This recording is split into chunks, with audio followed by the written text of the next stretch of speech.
Ya lo ha dicho.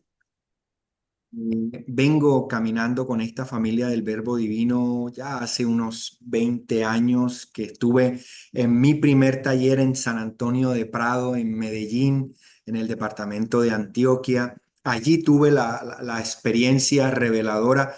Con toda seguridad fue mi camino a Damasco. Ahí en ese camino hacia Damasco tuve la oportunidad de llegar, encontrarme con una gente extraordinaria que llevo en mi corazón desde entonces.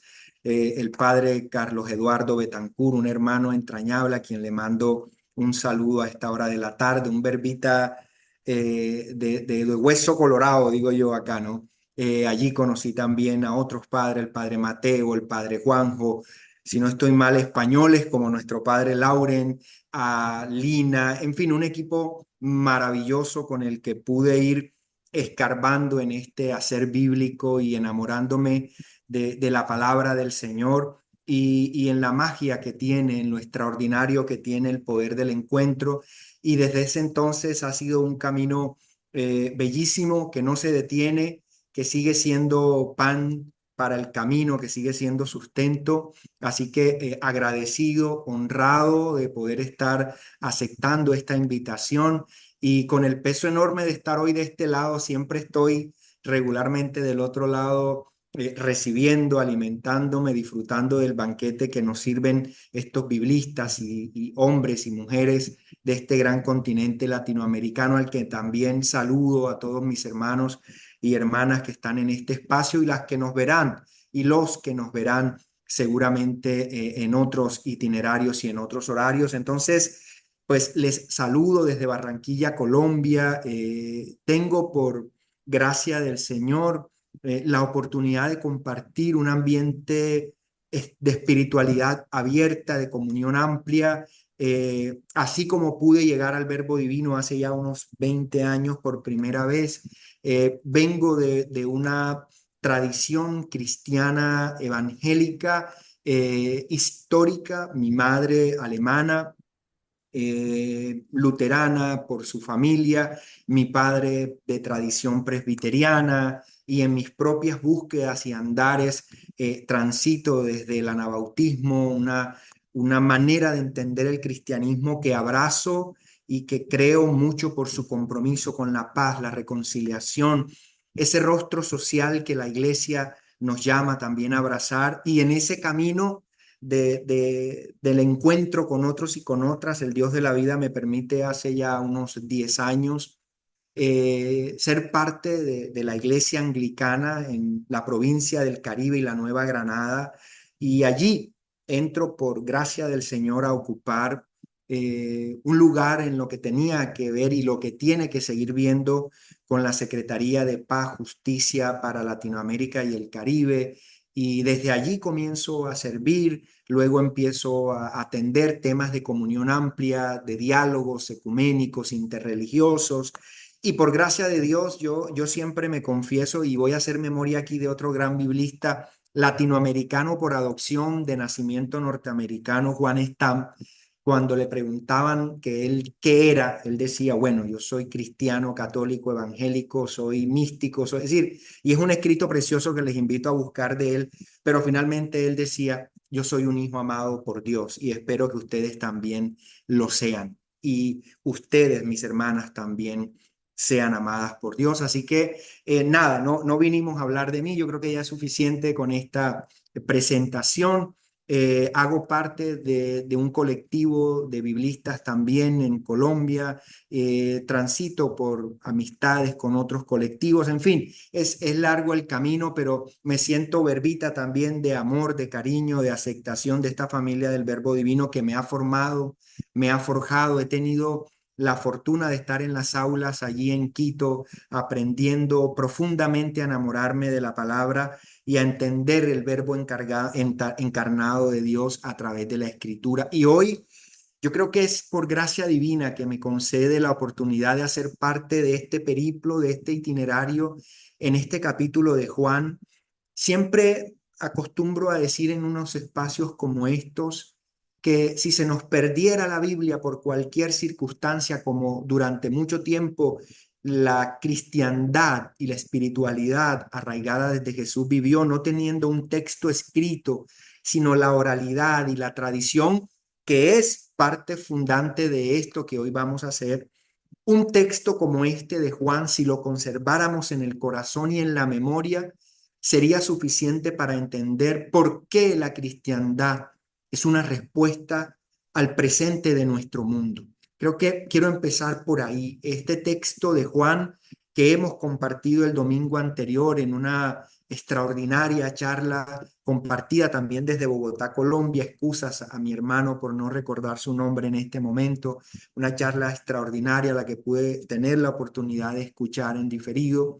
Y hoy, y estaremos, si no me falla la memoria, en el ciclo litúrgico unos 3 domingos más, dándole un profundo acercamiento a este texto, nunca para agotarlo, porque la escritura jamás se agota, ella siempre en sí misma es una fuente que brota inagotable y que nos invita a beber de ella y a comer de ella en la medida que Jesús hoy en esta perícopa que vamos a leer nos invita a hacer. John Freddy, creo que es quien nos acompañó en el encuentro anterior. A mi hermano, un abrazo enorme también desde la distancia. Quiero entonces compartir con ustedes unas pequeñas notas que he preparado. Esto no tiene la intencionalidad de ser una matriz de ningún tipo de clase, simplemente son unas notas que quiero permitirme compartir con ustedes desde el centro de mi corazón, algunas resonancias que me gusta llamarlas de esta manera a mi propio acercamiento a lo largo de este caminar de vida y fe a lo que nos invita el Evangelio en esta tarde. Katy, quiero hacerte una pregunta. Son las 5:15. ¿A qué hora debo terminar? Tranquilamente, a las 6, 6:05. Ok, muy Sí. bien. 6:30. Sí, Bueno, tranquilo. afortunadamente preparé cafecito. Yo espero que usted prepare café también para que no se duerma. Yo digo que Dios me ha dado, el único don que Dios me ha dado de sanidad es quitar el insomnio. Yo comienzo a compartir la homilía, la reflexión y veo a gente dormir y agradezco al Señor porque les trae sueño cuando comparto el Evangelio. Y bueno, Señor, por lo menos les curo el insomnio. Ya eso es bastante gracia. Entonces espero que usted tenga cafecito en esta tarde para que no le dé sueño, sino que se conecte con nosotros en lo que queremos compartirle. Reconocer a Cristo como pan de vida. He puesto estas 3 imágenes porque nuestro cerebro y Jesús en su pedagogía, la pedagogía jesuánica es extraordinariamente plástica, tiene la plasticidad. Por algo Él es el verbo encarnado, por algo Él es el que reconoce el Evangelio de Juan, el que ha estado en el principio y aquel del quien somos también portadores de su imagen, esa imago Dei que no se agota en nuestra mezquindad, que no se agota en nuestra ruindad, sino que se reconoce en las bondades de cada ser humano.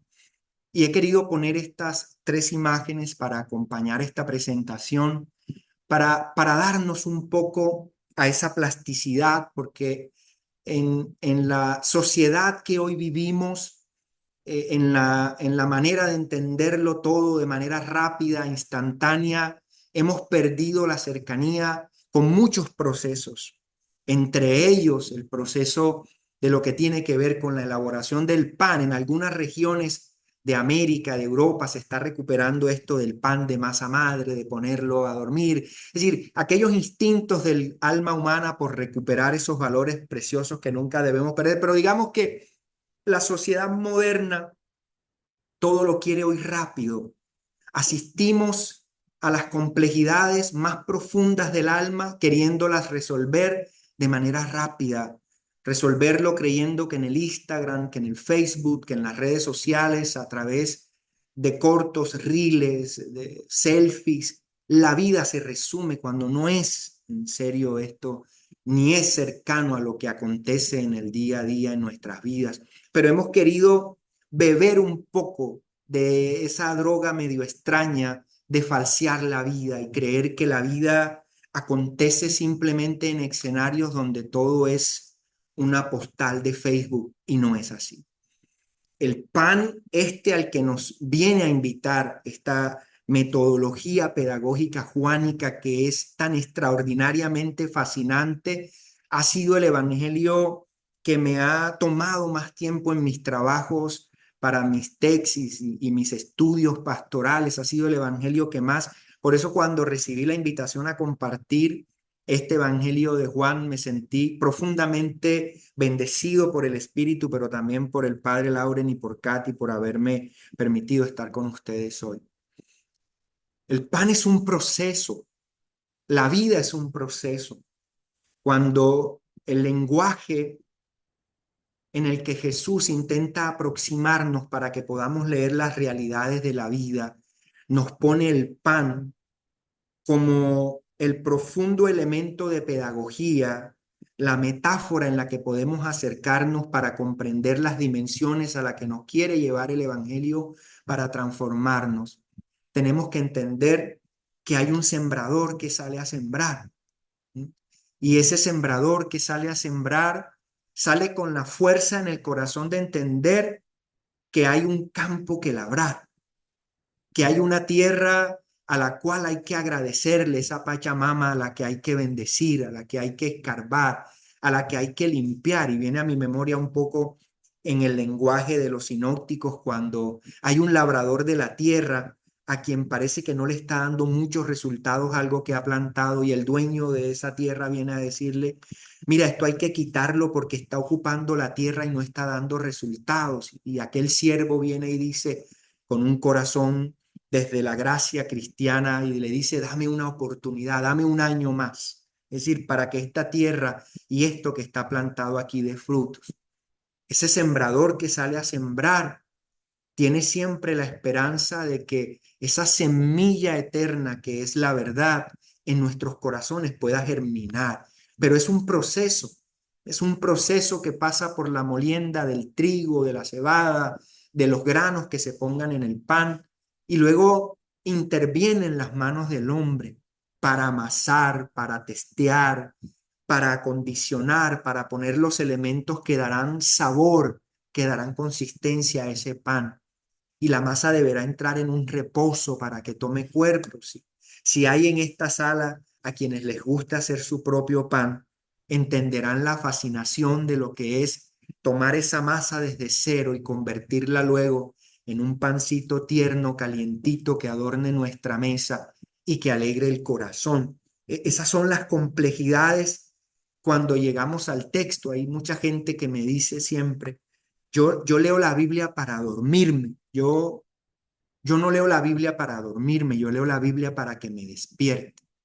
Yo leo la Biblia para que cause en mí lo que el libro de los Hechos dice. Esos cristianos están trastornando el mundo. Es decir, la Biblia, la palabra, el texto que contiene a Jesús y su vida en nosotros está puesto para trastornarnos, para sacarnos del punto de confort y ponernos entonces en la medida necesaria para que esa pequeña porción de levadura pueda leudar una cantidad enorme que necesita ser leudada con la luz del Evangelio. Entonces, vamos a entrar en la lectura de la perícopa que acompaña esta reflexión en este domingo. Juan 6, 24 al 35. Yo voy a pedirle a Katy nominalmente y dedocráticamente si me puede acompañar en la lectura de este texto y quiero pedirles que podamos entrar en ese proceso de la lectio divina, que podamos entrar en esa conexión con el texto y con la vida que el texto tiene para transmitirnos. Siempre que vamos a la escritura, tenemos que hacernos preguntas inteligentes y Katy lo decía en esta sala de Zoom y en esta transmisión a través de las diferentes redes sociales. Hay mucha gente con inteligencia bíblica, con inteligencia emocional cristiana para conectar con ese quien me está hablando, para conectar con lo que ese que me está hablando me quiere comunicar y para que finalmente en ese que ha sido también el trasegar latinoamericano de ver, juzgar, entonces podamos ir hacia el actuar y finalmente hacia la vida que nos lleva el Dios de la vida alegre y festivo que tenemos, que es celebrar. Entonces, Katy, si me puedes acompañar en la lectura, será muy agradecido de mi parte. Con mucho gusto. Vamos entonces al Evangelio de San Juan, capítulo 6, versículos desde el 24 al 35. Cuando la multitud se dio cuenta de que Jesús y sus discípulos no estaban allí, subieron a las barcas y fueron a Cafarnaúm en busca de Jesús. Al encontrarlo en la otra orilla, le preguntaron: Maestro, ¿cuándo llegaste? Jesús les respondió: Les aseguro que ustedes me buscan no porque vieron signos, sino porque han comido pan hasta saciarse. Trabajen no por el alimento perecedero, sino por el que permanece hasta la vida eterna, el que les dará el Hijo del Hombre, porque es Él a quien Dios, el Padre, marcó con su sello. Ellos le preguntaron: ¿Qué debemos hacer para realizar las obras de Dios? Jesús les respondió: La obra de Dios es que ustedes crean en aquel que Él ha enviado. Y volvieron a preguntarle: ¿Qué signos haces para que veamos y creamos en ti? ¿Qué obra realizas? Nuestros padres comieron el maná en el desierto, como dice la Escritura. Les dio de comer el pan bajado del cielo. Jesús respondió: Les aseguro que no es Moisés el que les dio el pan del cielo.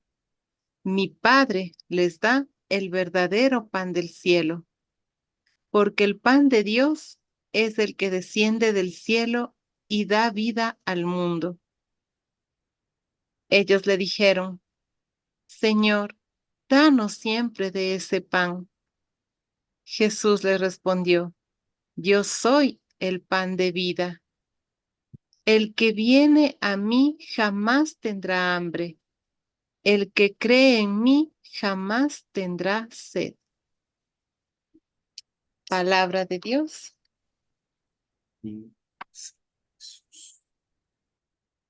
Bueno, ya lo hemos reafirmado, vamos a estar transitando un porcentaje importante de este mes en este texto del capítulo 6 de Juan. Y quiero poner en contexto un poco lo que el Evangelio en sí mismo es, la tradición juánica.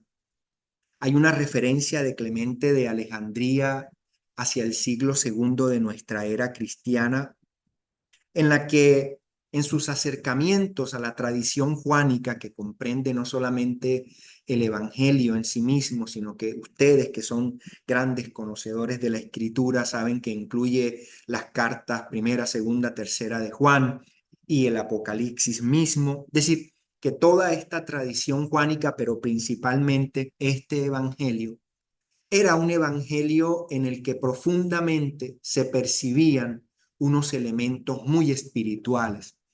Dicho en un lenguaje moderno, quizás, que era un evangelio muy teológico, con una cristología muy elevada. Y a partir de ese momento en el que Clemente de Alejandría dijera esto sobre Juan, empezó a acuñarse un acercamiento a Juan como el evangelio menos histórico, como el evangelio más elevado en su reflexión y más desconectado de la realidad cristológica. He puesto esta referencia a un libro interesantísimo que hace parte de una serie interesantísima que recomiendo abiertamente y que es de Editorial Verbo Divino.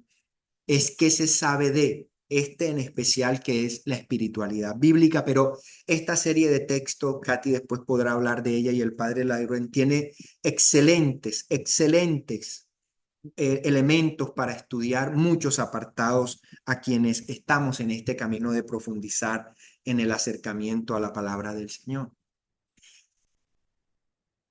Uno de las grandes descubrimientos. Y yo voy a hablarles muy desde mí en esta tarde. Yo voy a hacer muy pocas referencias a teólogos y teólogas que tienen mucho que aportar. Yo hoy quiero hablar de lo vivencial porque considero que este capítulo 6 del Evangelio de Juan, junto a la tradición sinóptica de Marcos, Mateo y Lucas, tiene mucho que ver con la realidad del Cristo que caminó por la Galilea del siglo primero de nuestra era.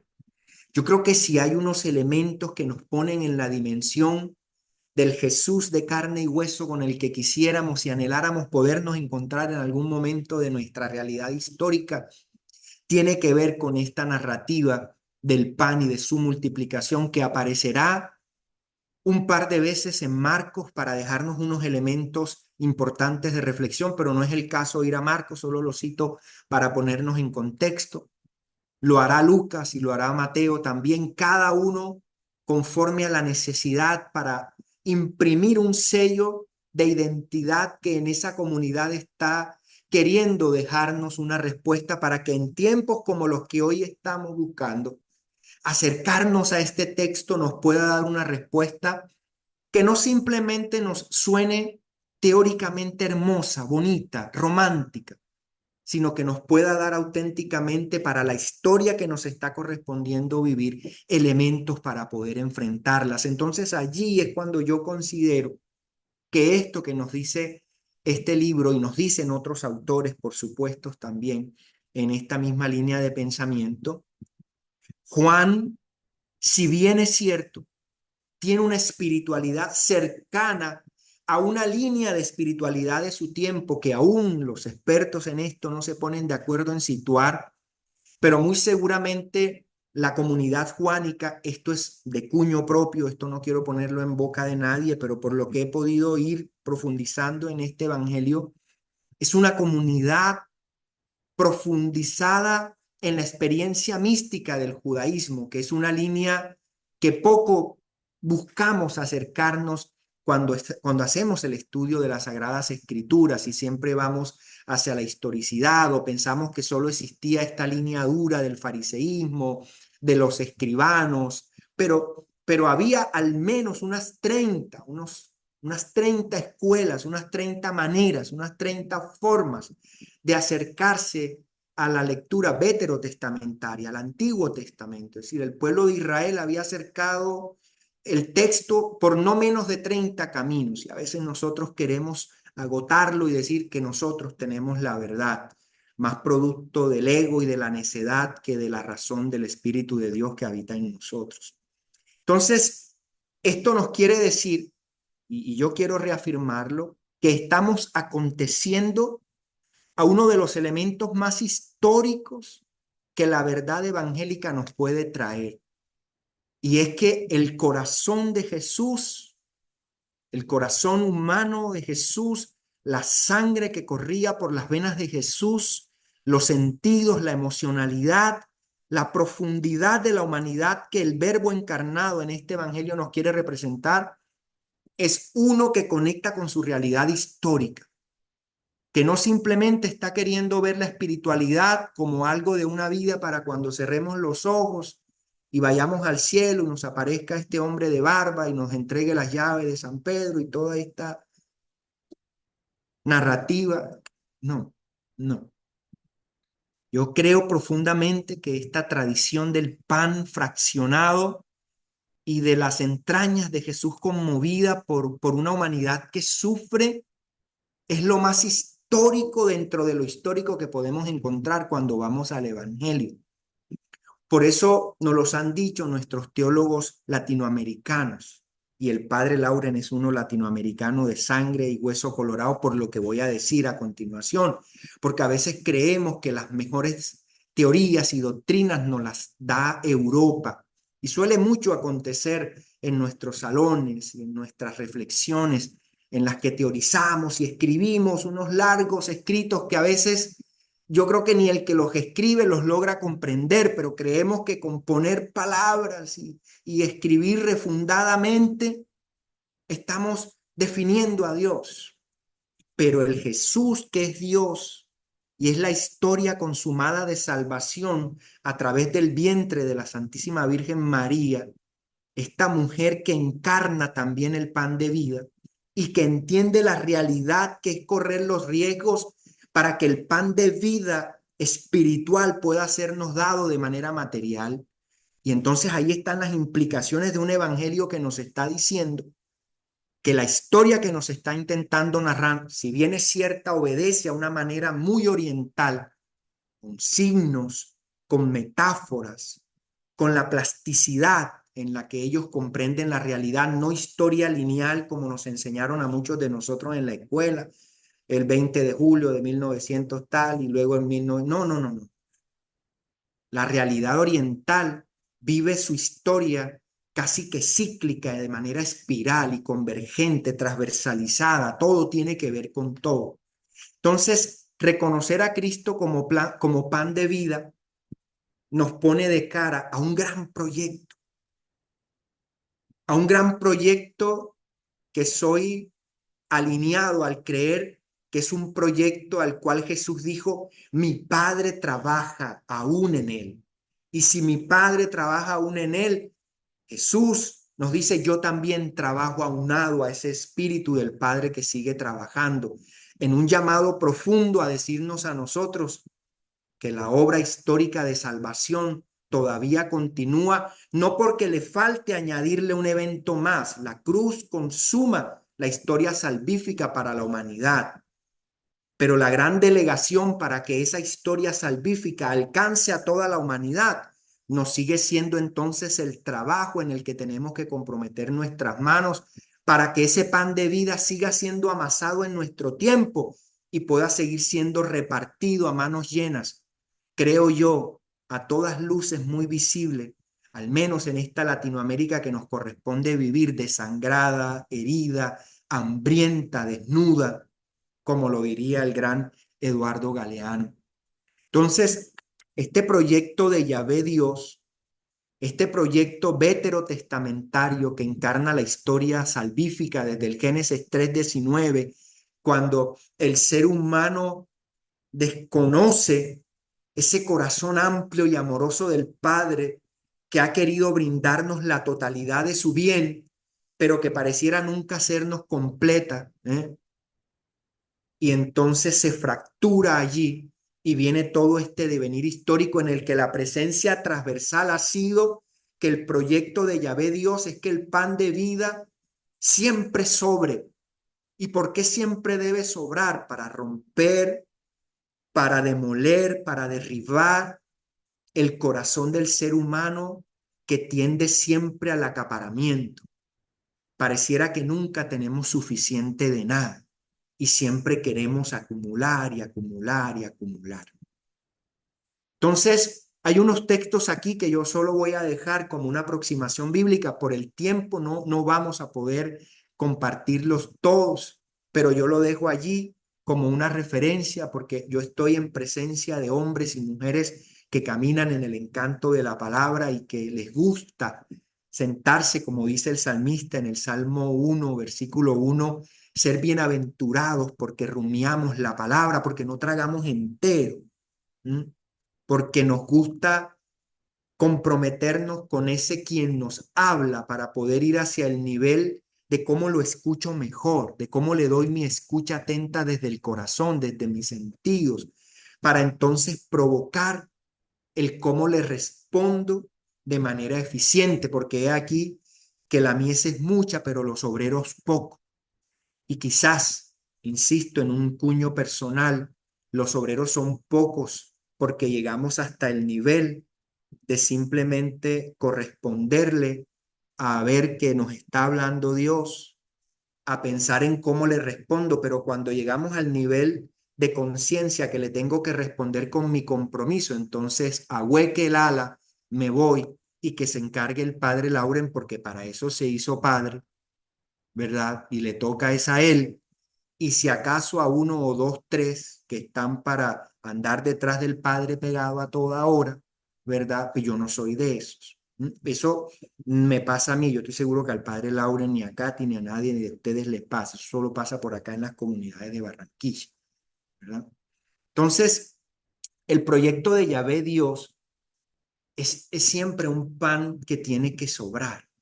Es decir, toda la tradición veterotestamentaria del Antiguo Testamento nos dirá, por ejemplo, que si nosotros miramos lo que nos dice Proverbios, Eclesiástico, los Salmos, el Deuteronomio, y me he permitido traer algunos de estos textos para poder acompasar muy brevemente este escenario.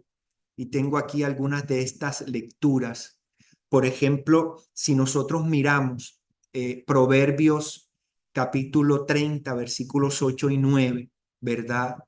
Dice así, dice, aleja de mí la falsedad y la mentira. Por favor, conecte la idea con la que estoy queriendo hacer esta meditación, que el Evangelio de Juan nos está conectando con la realidad histórica del Cristo encarnado, de cuál ha sido la sangre que ha recorrido sus pensamientos. ¿Mm? ¿Cuál es la Biblia que leyó Jesús?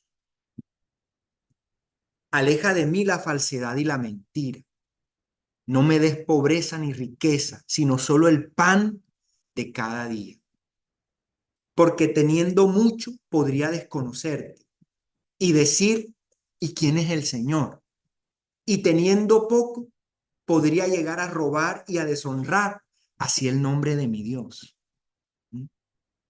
Piénsese en ese Padre nuestro en el que nos dice nuestro amado Señor y Maestro, que nos ha dado el pan nuestro de cada día. Quizás Él, hacedor y conocedor de nuestras entrañas, sabe la tendencia que tenemos a la acumulación, ¿verdad? Es decir, y cómo la misma historia que está anclada a la liberación del pueblo saliendo de Israel, de un pueblo que está oprimido, de un pueblo que come el pan de dolores, de esclavitud, y que es sacado hacia el desierto a libertad, a una tierra que transitará hacia frutos abundantes, hacia cosechas extraordinarias, en la que él será dueño de su propio destino, pudiendo escoger a quién servir, pero añorará entonces los panes, las cebollas y las carnes de Egipto. Ojalá que eso no siga ocurriendo en nuestra realidad. Pero fíjese lo que nos dice el Eclesiástico, y este texto provoca en mí unas profundas resonancias. Dice, la vida del pobre depende del poco pan que tiene. Quien se lo quita es un asesino. Tome unos segundos para que podamos entronizar esta palabra del Señor, esta palabra divina, pero humana. La vida del pobre depende del poco pan que tiene. Quien se lo quite es un asesino. Estas palabras provocan escozor, sacudimiento, porque cuántas veces nosotros mismos no nos hacemos hacia el lado de quien es asesino. Y usted podrá decir, yo nunca he disparado un arma, yo nunca le he quitado la vida a nadie. Pero cuando nos hemos enojado, cuando vemos que el gobierno o alguna entidad hace asistencia o hace misericordia y empezamos a murmurar y a hablar, ay, ya les están dando y a mí nunca me han dado nada. En línea con la escritura, el Señor a quien llamamos nuestro Señor dice que con solo decir eso de tu hermano ya te conviertes en un asesino. Es decir, estos elementos nos están llamando a una reflexión seria, profunda, ¿eh? En el que tenemos que poder entronizar la palabra del Señor. Mire este texto. A tu pueblo, por el contrario, le alimentaste con manjar de ángeles. Le suministraste sin cesar desde el cielo un pan ya preparado que podía brindar todas las delicias y satisfacer todos los gustos. Pero esto no pasó porque el pueblo comenzó a quejarse, a murmurar contra Moisés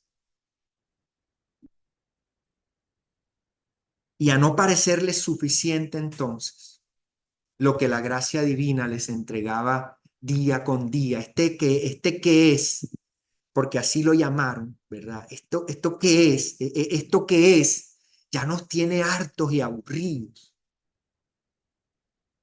queremos regresar a la cautividad, porque allá éramos esclavos y nos daban buena comida. Fíjese que a veces hasta nos autoengañamos estúpidamente, perdón si digo esta palabra, pero nos comemos completo el placebo de creer que somos libres. Pero preguntémonos si en realidad somos libres, si no somos prisioneros de un sistema monetario que nos esclaviza, que cada vez nos condiciona a vivir más tras sus lógicas sociales que han querido incluso intronizarse dentro de la iglesia, queriendo convertir la iglesia no en un lugar para encuentro del pobre, del necesitado, la casa de refugio, la ciudad de protección donde el pan de vida tiene que ser entregado, sino que se ha convertido en un estrado para enjuiciar, para señalar, para apartar, para aborrecer, para murmurar.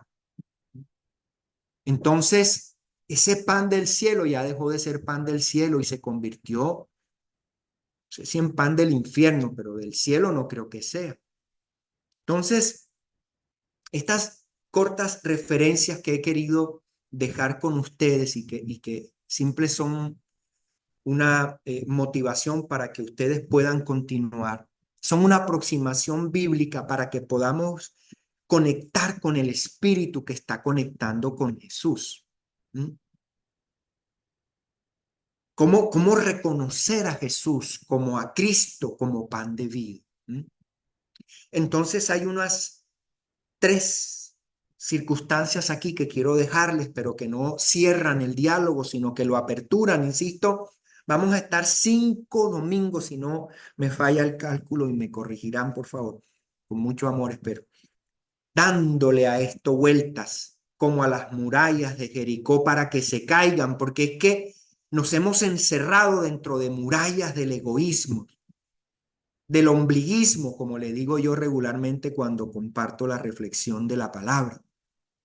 Nos gusta centrarnos en nuestro ombligo y simplemente creemos que el mundo gira en torno a las verdades que el ombligo nos dice y que las tripas y nuestras entrañas nos mueven a hacer. Reconocer a Cristo como plan de vida es animarnos a vivir una espiritualidad desde el fondo de la vida.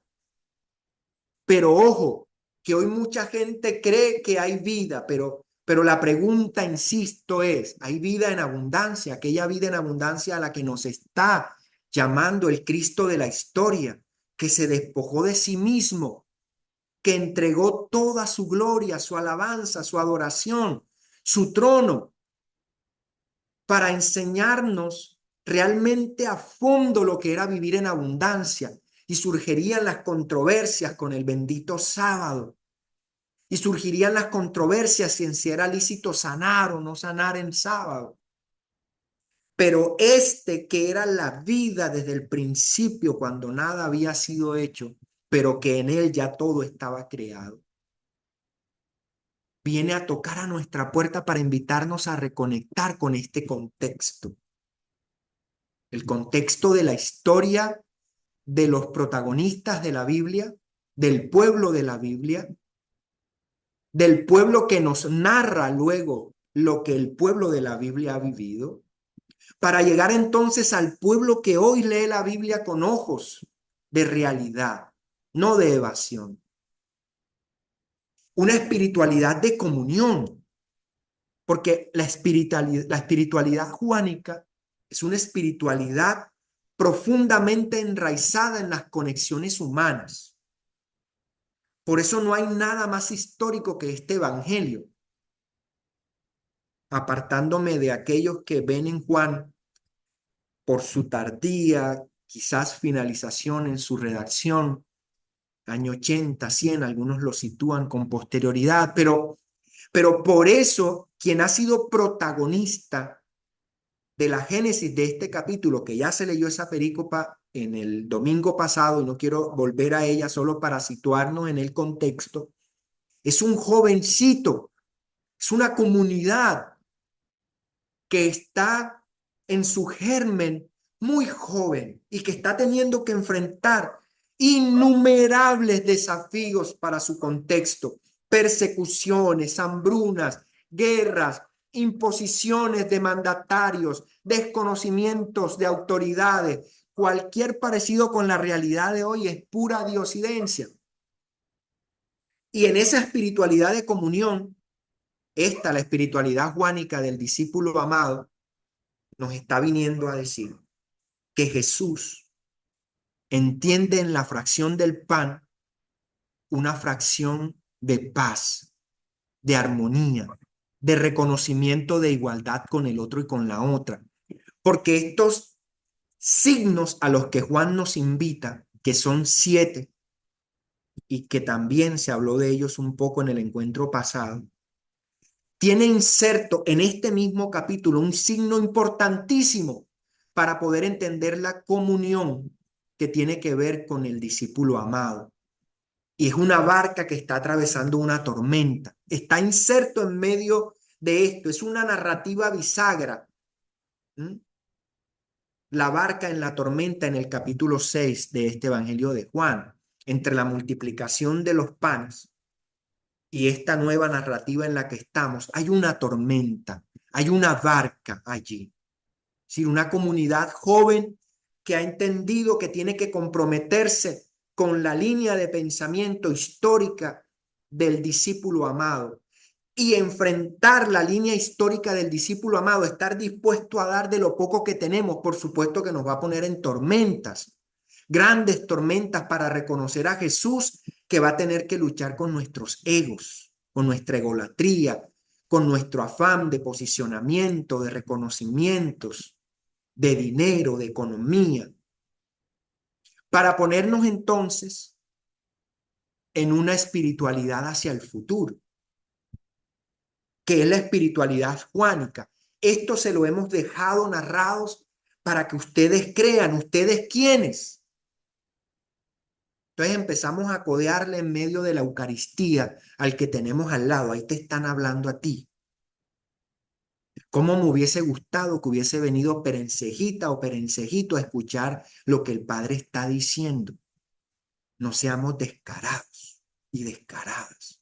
Si eres tú el que está sentado en esa banqueta, es para ti, para que la palabra te interpele y te movilice a que creas y te comprometas, no solo de boca, no solo de gestos, porque la fe sin obras es absolutamente inoperante, muerta.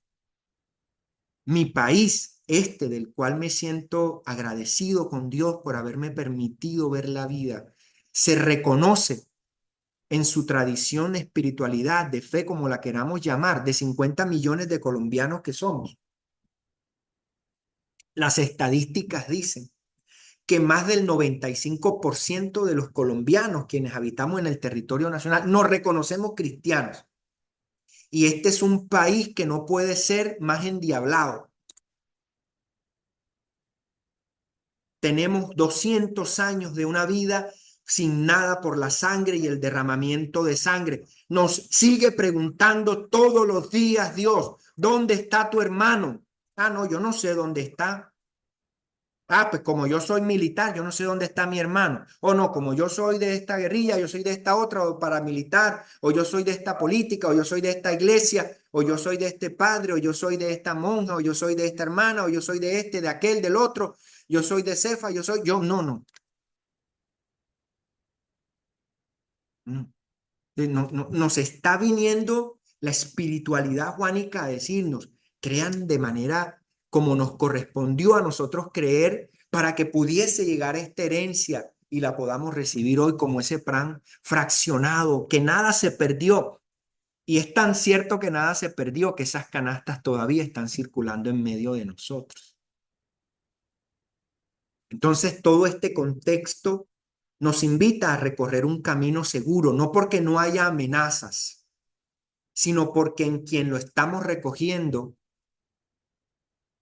como heredad, con quien lo estamos recorriendo como itinerario de vida y de fe, nos ha dicho que Él es la verdad, que Él es el camino, que Él va a estar con nosotros todos los días hasta el fin del mundo. Entonces, es una historia con Dios dentro de nosotros. pero no para quedarse encerrado dentro del templo. Allí está el signo importante cuando nos pone Juan a revolcar a Jesús en el templo y armar un zaperoco, un quilombo, dirían los argentinos, de los 1000. ¿Mm? Porque una historia con Dios dentro no se puede quedar dentro del templo. Tiene que salir a las periferias y tiene que tocar a todos. Por eso el hijo del funcionario que es sanado en Juan es tan importante en esta espiritualidad del futuro, en el que hoy nos estamos llamando unos con otros enemigos, porque este no puede ser mi hermano en razón de una preferencia sexual. Este no puede ser mi hermano en una historia con Dios porque se separó, porque es divorciado. O este es de una entidad religiosa y este es de otra. Una historia con Dios dentro es una historia que le apuesta al de tal manera que ama para que todo el mundo se salve y nada se pierda. Por eso la orden perentoria de Jesús, siendo él mismo el que ha entregado el pan, es que nada se pierda. ¿Qué sentido creemos a la palabra del Señor si estamos pensando que hoy lo único importante es que podamos pensar que nos vamos a salvar solo los que estamos dentro de una congregación? Tamaño esfuerzo el del Verbo encarnado para solo salvarnos a quienes quepamos en los templos de alguna congregación o denominación. Por eso este país, el mío, en el que vivo, no puedo hablar de los demás. No hemos podido ver un día de paz. Tengo 50 años de vida y no sé qué es un día que en esta nación en la que se consagró al Sagrado Corazón de Jesús, en el que rendimos culto y honor a todos los santos, tenemos más festivos que cualquier país del mundo. Búsquelo si no me cree en Google. Pero ¿de qué nos sirve? Un saludo a la bandera. No provoca en nosotros esa espiritualidad para que ustedes crean. Porque si el 95% de quienes caminamos de a pie este país encarnáramos el compromiso ético de reconocer a Cristo como pan de vida, tendríamos que vivir en libertad. ¿Y qué me importa a mí si el uno va a un lugar, el otro va a otro? O peor aún, si no va, denle a todos de comer. Jesús no le importó, ¿sí?, sentar en ese gran mueblario que ilustra el Evangelio de Juan y es la creación. Por eso Jesús manda a todos a recostarse en la hierba, porque es su creación, para que todos quepamos en libertad, para que nadie se quede fuera codeando al otro. Tú aquí no cabes, tú aquí no entras. Ese es el contexto ciclial en el que tenemos que movernos en esta fe en la que la tradición del discípulo amado nos invita a estar. Quiero ir finalizando para no alargarme y espero que a esta altura no se me hayan dormido mucho. Yo ya les dije que el único milagro que me concedió Dios hacer es que se duerman en medio del tiempo cuando comparto la palabra. Reconocer a Cristo como pan de vida es tirar del hilo de la historia. Es tirar del hilo de la historia, pero es tirar del hilo de la historia para no ver a un Jesús acomodaticio a mis necesidades, a mis gustos. Por eso este evangelio pone en esa retórica socrática tan propia de los tiempos bíblicos el preguntar y el contrapreguntar para poder emanar la luz de la verdad. Porque a la Biblia hay que preguntarle sin miedo. A mí me enseñaron los verbitas a preguntarle a la palabra, a sospechar de lo que ella me dice. Yo me acuerdo que mi amigo entrañable, el padre Lauren, siempre nos decía que aquello de la sacralidad de la escritura no era porque no pudiéramos rayarla y pintarla. Cuidado que le pones una raya a la Biblia. No, mi Biblia parece una bandera del orgullo gay, de colores y de rayas.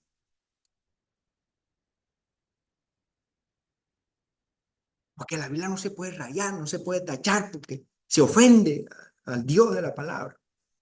Y la Biblia está ahí puesta en un rincón amarillenta, llena de telaraña en el Salmo 23, inoperante.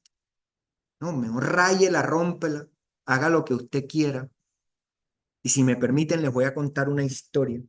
El tiempo creo que todavía me da unos minutos.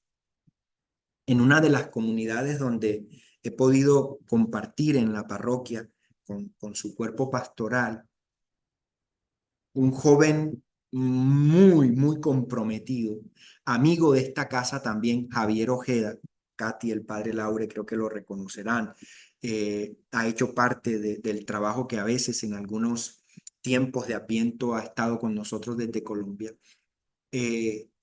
Un joven de su comunidad, una comunidad convulsionada, una convulsión de hambre, de atracadores. Había que entrar envueltos en cinta aislante completa porque uno no sabía en qué momento le quitaban la camisa, los zapatos, y cuando uno veía podía estar uno hasta en calzoncillo sin darse uno cuenta de la habilidad que había ahí para despojarle de las prendas, de todo. En medio de ese entorno teníamos grupos bíblicos llamados casas abiertas, lugares de encuentro para compartir la escritura, casa abierta. Allí uno de los jóvenes entregábamos Biblias compradas al Verbo Divino, valga aquí la cuña y la publicidad no pagada, pero son unas Biblias extraordinarias de altísima calidad, muy buenas. De hecho, he usado una, la latinoamericana, para facilitadores para este encuentro de editorial Verbo, pues vendida por la editorial del Verbo Divino.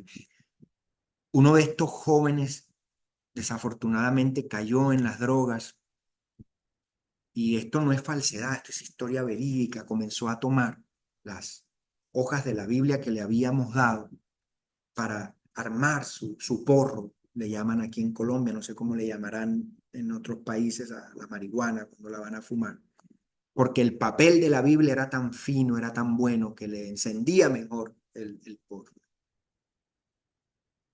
Y uno abre, María, bendito Dios, después de esto uno dice, pues el diablo aquí tomó control de todo si uno no entiende que alar del hilo de la historia, desde el Jesús de la pedagogía del amor, hasta con estos que parecieran ser el vivo retrato del mal, tenemos que saber compartir el pan de vida y fraccionarlo con el mismo amor que aquel que comulga contigo y te sientes panita, te sientes llavería, te sientes el parcero del mundo y feliz cuando está al lado tuyo.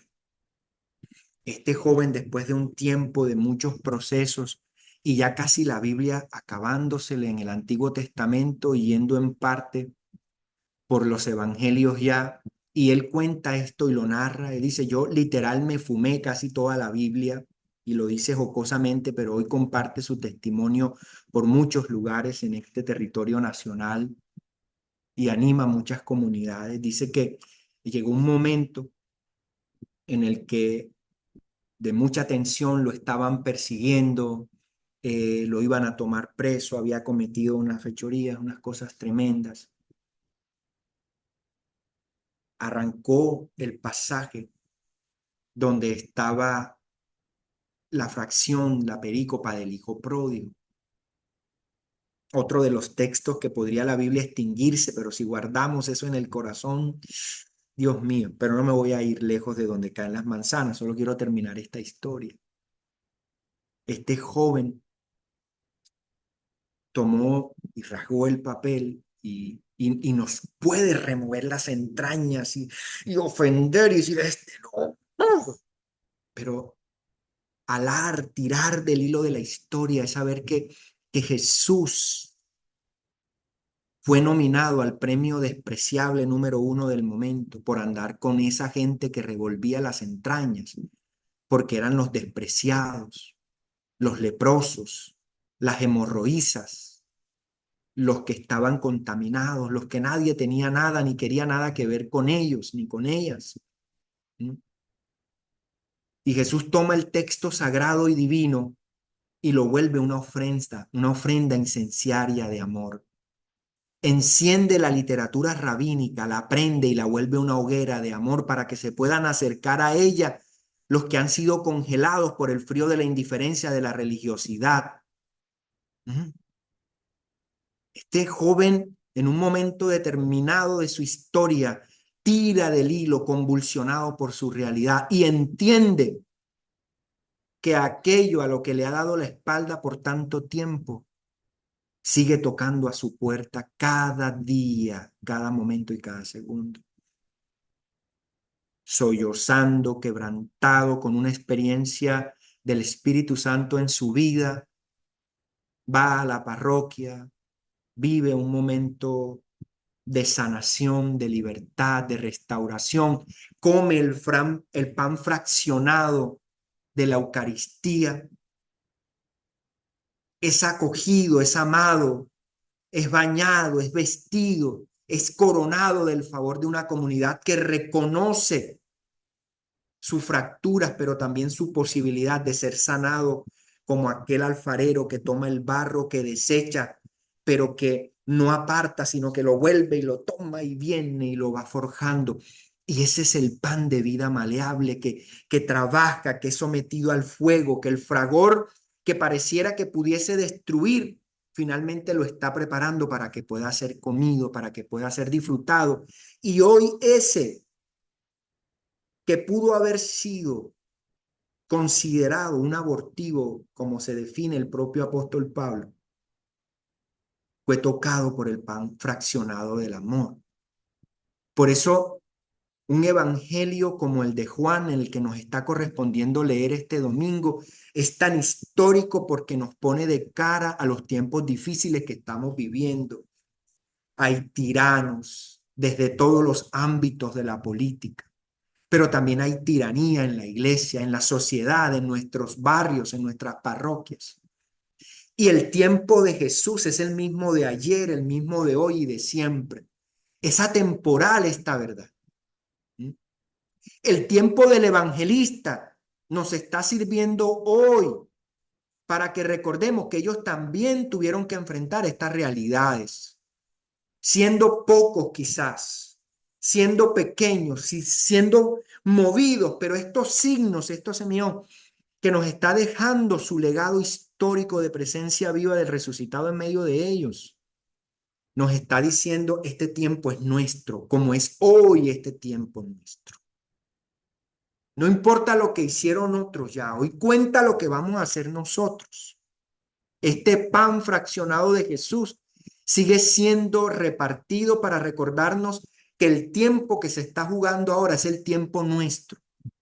Ya no es el tiempo de otros ni de otras, es el tiempo de nuestra realidad. Entonces, mis amados hermanos y hermanas, para ir cerrando esta meditación, hay un itinerario de fe cuando se nos invita a reconocer a Cristo como pan de vida. Yo creo, como creen algunos biblistas, exégetas, que así como Marcos tiene una segunda multiplicación con unos números interesantísimos, primero el 5.000 con unas connotaciones, luego el 4.000 que nos sigue hablando de la universalidad, que todo el mundo debe ser sanado, esos 4.000 que comen, los 4 puntos cardinales, todo eso que ustedes saben de los números en la Biblia y su importancia para poder comprender. También es importante la geografía bíblica en Juan, a quien han acusado de desconocer la geografía por quizás estar en Siria, por allá, desde donde aparentemente, pero como me enseñó Carlos Eduardo Betancourt, como nosotros no estuvimos ahí, ¿para qué vamos a pelear por eso? ¿Verdad? ¿Para qué? Pero desde donde haya sido esta narrativa, Juan mueve a Jesús desde los polos extremos. De pronto está al norte y en la siguiente narrativa está al sur. ¿Ve? ¿Y esto cómo pasó? ¿Cómo aconteció? Porque tenemos que saber movernos en esos extremos de la universalidad en la que el evangelio tiene que ser esparcido. Todos los ismos, todos los fundamentalismos son anticristo. Es que yo soy muy fundamentalista en mi fe y a mí nadie me mueve de donde yo estoy. No hay nada más anticristo que eso, porque todo lo que se levantó contra el mensaje de Jesús, esa era su argumentación. Entonces, ¿qué sentido tiene este itinerario de fe, si es que lo tiene? porque la pregunta es válida. Lo tiene para mí, la pregunta es si lo tiene para ti. Maestro, ¿desde cuándo llegaste aquí? ¿Mm? Es decir, ese itinerario tuyo, ¿lo sigo, no lo sigo? ¿Me desconcierta? ¿Voy a estar dispuesto a seguirlo? ¿Tiene sentido ese itinerario de la fe que apareces y desapareces? Que parece que estás, pero no estás. Que eres presencia en el necesitado y en aquel en el que más yo creo que no puedas estar.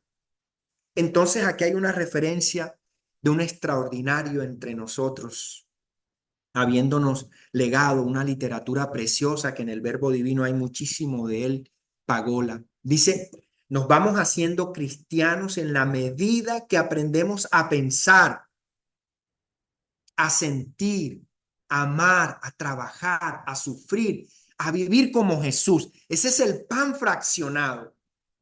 Porque es muy lindo la Eucaristía y me encanta, por supuesto, la celebro con toda la rigurosidad, el respeto, los méritos que haya que tener frente a ella. Pero eso es historia posterior. Pero el Jesús de la Palestina del siglo I no tuvo tiempo para tanto.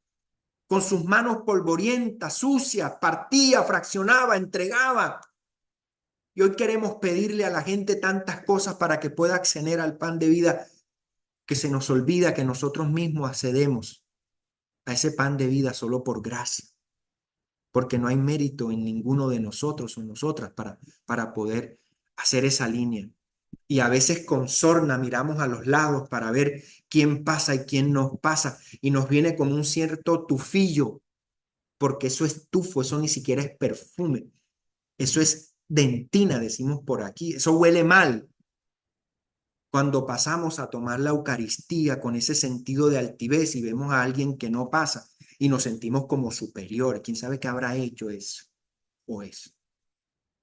¿Tiene sentido el itinerario de fe en esa perspectiva de Jesús? No lo sé. El Concilio Vaticano II, que vino a darle un giro de 180 grados a la eclesialidad, al menos de la iglesia en su catolicidad romana. Dice, el sacrificio eucarístico es fuente y cima de toda la vida cristiana. Pero ¿cuál es la vida cristiana? Ahí está lo histórico de este evangelio. No es la vida cristiana de las 4 paredes del templo que Jesús revolcó.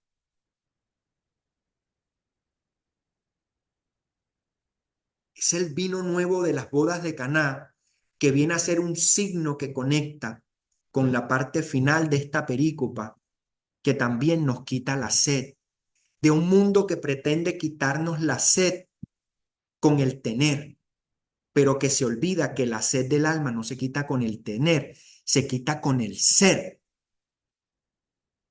Y allí es donde la cima de la vida cristiana conecta con esta fracción del pan.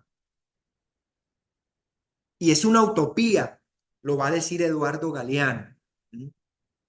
Es una utopía esta vida cristiana, ¿eh? Utilizo esta frase de Eduardo Galeano, pero no como decimos, es que esa es una utopía inalcanzable. No, no, no.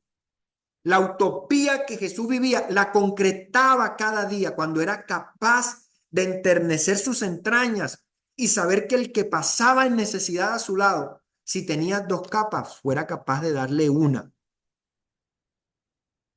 Si te pedían que caminaras 1 milla, no, padrecito, yo ya caminé milla, media, no, no, otro, no, vete y camina 2.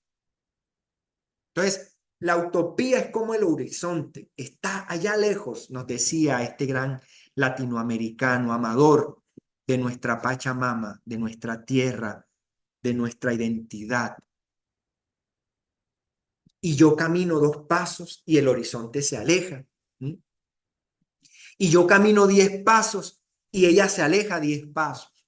¿Para qué sirve la retórica de la pregunta? Es que la mayéutica, esta manera de entender la filosofía, el pensar, el crecimiento espiritual desde Oriente, es a través de la pregunta, no desde la comodidad. Y las preguntas honestas, ¿qué tan egoísta yo soy? ¿Qué tan egocéntrico? ¿Qué tan santo y sabio me siento que miro a los demás por encima del hombre porque tengo una posición? Mas el Hijo del Hombre no vino a que le sirvieran, vino a servir. Eso es una utopía que se concreta todos los días de nuestra vida. Cuando vemos al migrante pasar por nuestras calles y en vez de peyorativamente señalarlo, escupirlo, señalarlo, pedir que se cierren nuestras fronteras, somos capaces de sentir que tú y yo también somos itinerantes en este mundo. ¿Para qué nos sirve entonces esta cima de toda la vida cristiana? Pues precisamente para eso, para caminar, para no desistir. Y muchos vienen a decirme, pero es que, ¿y qué más hacemos? Bueno, el Jesús de la historia, al menos en la pedagogía juánica, es un Jesús que se sienta a invitarnos. Y aquí vamos a reconocer a Cristo como pan de vida y en estas resonancias me iré despidiendo de ustedes por esta oportunidad. Quiero terminar con estos tres elementos, creo yo, no para agotar, porque aquí seguramente me van a seguir en lo que viene hombres y mujeres extraordinarios que por esa fuente inagotable del Espíritu van a aportar a este tiempo tan maravilloso que nos está regalando el ciclo eucarístico, ¿verdad? Para poder comer de este pan y nos despierte y nos sacuda, no para que nos duerma.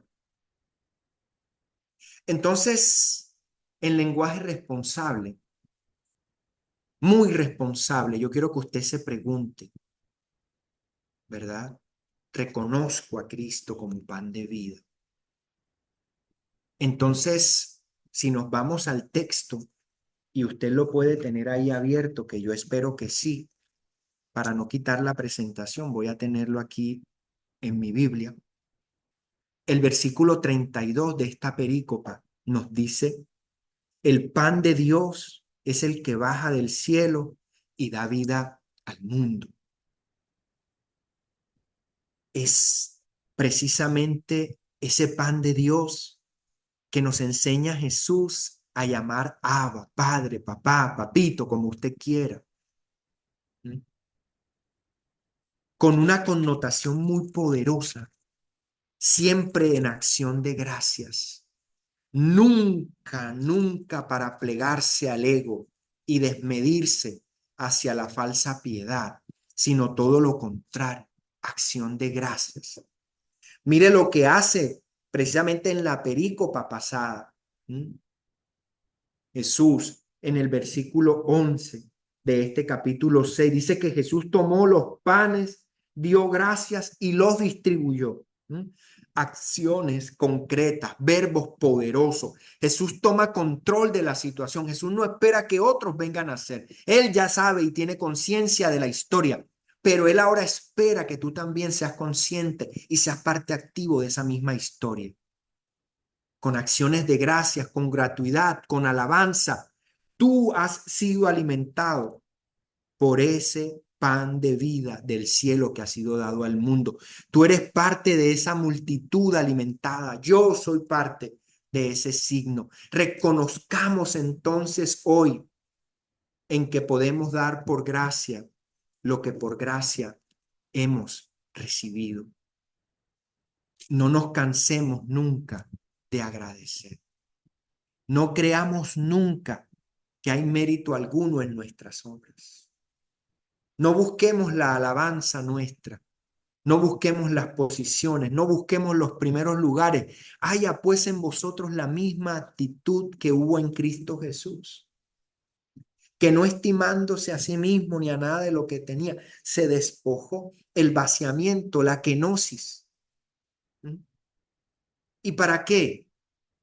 Para poder entonces permitir desde ese pan de vida abundante que ese Padre Dios, que esa historia del Yahvé, de la tradición veterotestamentaria, nos viene a recordar en Juan su presencia como signo de misericordia y de gracia.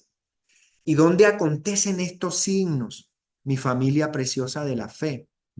Estos signos no aparecen para los sacerdotes. Perdona allí un mea culpa que también me cobija. Ni para los lectores de la palabra, ni para el curubito que se cree dueño del templo, de las acciones que se hacen en el templo, ni de las reuniones de las damas o de los caballeros o de toda la novedad que va surgiendo para sentirnos que somos la novedad del evangelio. Pongamos los pies en la tierra. Es un signo compartido, presente eternamente, no para aquellos anquilosados en posiciones, no para aquellos que abrazan la ley con un capricho para estigmatizar y señalar y excluir a los demás. No, no para eso. Mucho menos para los que se consideran buenos y cumplidores. Que todos coman y se sacien. Es la orden de Jesús. Y que se acuesten a sus anchas, como cuando a usted y a mí nos invitan y nos dicen, pida lo que usted quiera que yo pago. No hay cosa más linda a los oídos que oír una invitación como esa. Como que te digan, vente a los encuentros del Verbo Divino con todo pago, la casa paga. Y usted dice aleluya, usted habla en lengua, usted se vuelve, mejor dicho, el más movido por el Espíritu. Y más si va a estar ahí estos facilitadores de primer orden que en este mes de agosto nos van a acompañar. ¿En dónde ocurren estos signos? ¿Dónde sigue ocurriendo el signo de Cristo como pan de vida? Así a muchos no les guste, así a muchos les suene a teoría anquilosada, a esa retórica vetusta, teología de liberación, perseguida, rechazada, estigmatizada, así les suene a como les suene, y aunque no les suene, la opción del Dios de la historia, el Dios de la vida, ese Yahvé, es un Dios que ha apostado por los empobrecidos de la tierra. Versículo 33 y 34, ¿verdad? Voy a leer. El Señor le dicen entonces, ¿verdad? Danos siempre ese pan. Danos siempre ese signo. Entonces, es un signo que tiene unas repercusiones importantes y unas características para que podamos reconocerlas.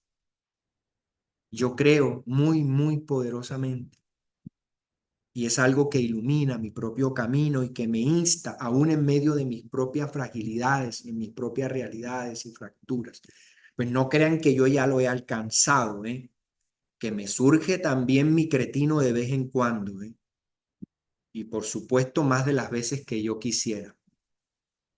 Y me surge también el corrupto que habita en mí y que lucha para someterse a la ley del amor, para reconocer a este signo de Cristo como pan de vida. Es entre los empobrecidos, entre los que sufren. Es muy fácil acomodarse, es muy fácil tomar el confort desde el sofá y la vida tipo Netflix para señalar y juzgar a Raimundo y todo el mundo y no caer en conexión con el Dios de los empobrecidos, de los que sufren en esta tierra.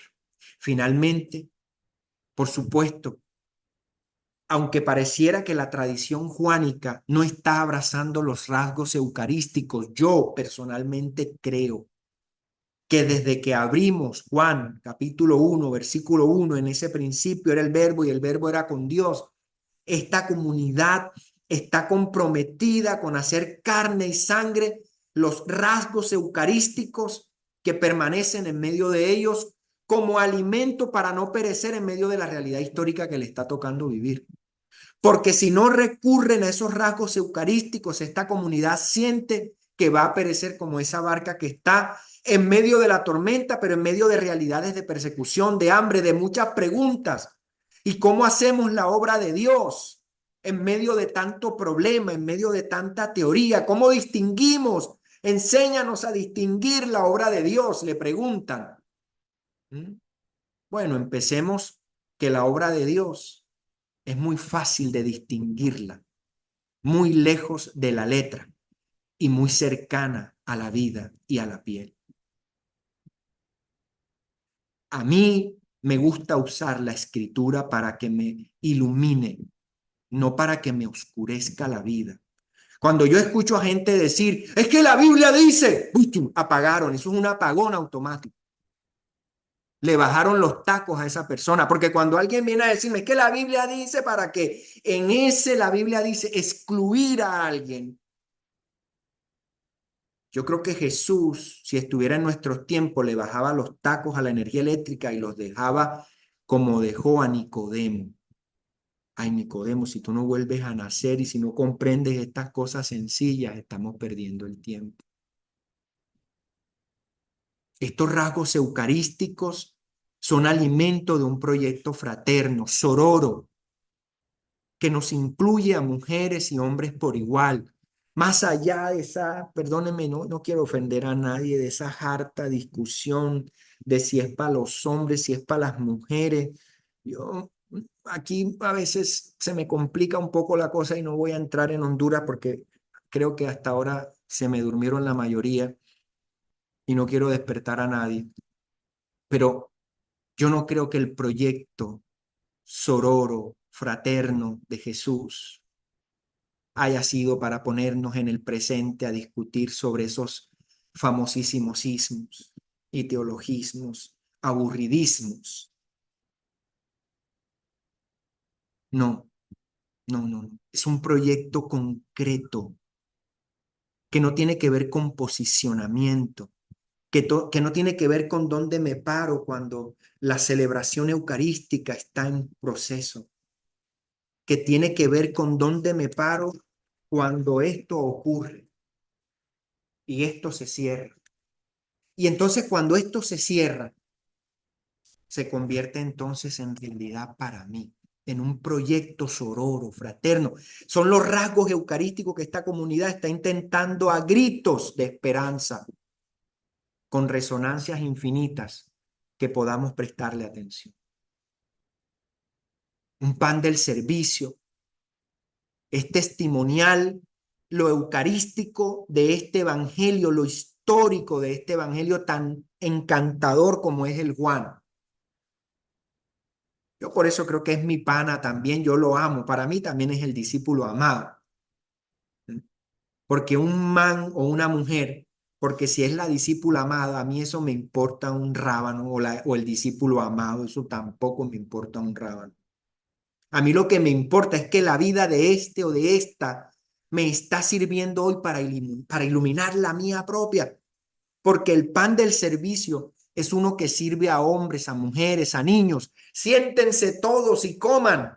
Ay, ¿qué importa si conta? Ay, es que padre, mire, tenemos que hacer el proyecto, pero es que son tantos niños y no hay plata. Pues deja de pensar en la plata, piensa en la misericordia, piensa en la compasión, piensa en la empatía. ¿Cómo me harta esa gente que cuando hay que hacer algo para ayudar al prójimo, es que no hay dinero, no hay plata, la economía, la situación? Por eso Jesús ya sabía lo que iba a hacer, pero tiene esta comunidad que recordarnos a través del Felipe que llevamos todos para cruzarnos de brazos y no decir que no queremos hacer, entonces justificamos en las circunstancias para no hacer, que no hay cómo resolver, porque es que no hay cómo, siempre hay cómo. Lo que no hay es disposición para ello. Por eso el pan del servicio, que lo dirá el Evangelio, solo lo traigo como una recordación, es ese lebrillo y es esa toalla que es capaz de hincarse para limpiar los pies más sucios y escombrados de la vida de cualquier ser humano, para reconocerlo en Jesús. Y que si no somos capaces de tomar parte con ese pan de vida, olvidemos el resto, que seguimos discutiendo ismos, son tontadas, no sirven de nada. Y termino entonces diciéndoles que este es el pan de la memoria. ¿Por qué es el pan de la memoria? Hagan esto en memoria de mí. Hagan esto en memoria de mí. Pero ¿cuál es la memoria que hacemos de Jesús hoy? Yo a veces siento vergüenza y yo lo tengo que confesar porque yo también, ya se los confesé, yo también llevo un inconverso dentro mío, un fariseo que me avergüenza y me abofetea y me cachetea y me pone con los pies en la tierra. ¿Mm? Cuando como el pan eucarístico, el pan de la memoria, esta mañana en la celebración, cuando el pan y el vino son puestos en mis manos, en mi boca, y son consagrados y bendecidos, y son memoria histórica, real, concreta, más allá de que discutamos temas teológicos sobre ellos que son irrelevantes. Este pan de la memoria me tiene que llamar a un compromiso, pero profundo. La humanidad que hoy estamos transitando, más de 8.000 millones de habitantes, tiene un alto porcentaje de cristianos en medio de la humanidad que transita en esta caniquita azul suspendida por gracia divina en medio de este vasto universo. Muchos de los que hoy somos ese porcentaje de 8.000 millones de habitantes, decimos confesar domingo a domingo que Él es nuestro pan de vida y que hacemos eso en memoria suya. Pero la pregunta nos vendría nuevamente bien si estamos realmente encarnando ese pan de la memoria, si realmente lo estamos tomando como debiera, o simplemente es un saludo a la bandera para que nos vean que fuimos a misa, porque el padrecito es muy regañón y si no me vio, ahí empieza a echar vainazos en la próxima celebración, o me llama a darme lata que por qué no fui, o en fin, yo no sé qué más, ¿no? Este versículo 35 termina diciendo, yo soy el pan de vida, declaró Jesús. Yo le quiero invitar que usted, si puede y se siente cómodo, cierre sus ojos un momento mientras escucha la proclamación de esta porción de la palabra.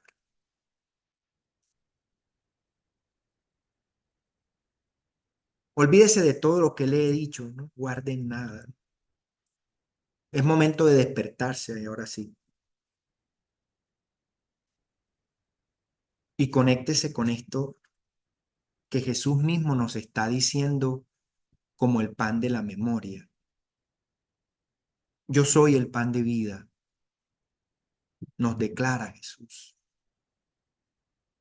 El que a mí viene nunca pasará hambre, y el que en mí cree nunca más volverá a tener sed. Que el Dios de la vida nos permita abrazar esta realidad, más que confesional, más que templaria, más que simplemente nominal, que realmente podamos abrazar a ese Abba Padre, que realmente este signo nos traiga conversión y que realmente podamos ser signo eucarístico del pan de vida en este nuestro tiempo. Padre Lauren, Katy, a todas y a todos, muchas gracias por la oportunidad. Ahí dispensarán lo largo, quizás dispensarán lo malo, y espero que lo más importante que nos haya quedado en esta tarde es que Jesús es ese signo vivo que sigue siendo repartido y entregado en medio de nosotros hoy. Que el Señor